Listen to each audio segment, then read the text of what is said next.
எல்லா கடவுளும் ஒன்றுதானே? இல்லை, எல்லாருக்கும் ஒரே கடவுள்.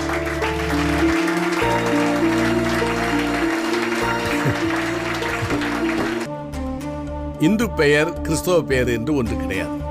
மனிதனோ முகத்தை பார்க்கிறான், கடவுளோ இருதயத்தை பார்க்கிறார்னு பைபிள் சொல்லுது.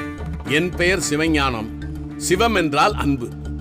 கடவுள் அன்பாயிருக்கிறார் என்றும் கிறிஸ்துவே ஞானம் என்றும் வேதம் சொல்லுகிறது. ஐ மீன் த பைபிள். ஆகையால் என் பெயர் கிறிஸ்தவ பெயர் தான். என்னுடைய மகனின் பெயர் குமரன். பிதா, குமாரன், பரிசுத்தாவி. இப்படி பார்த்தால் அவனுடைய பெயரும் கிறிஸ்தவ பெயர் தான். மதம் மனிதன் கண்டுபிடித்தது.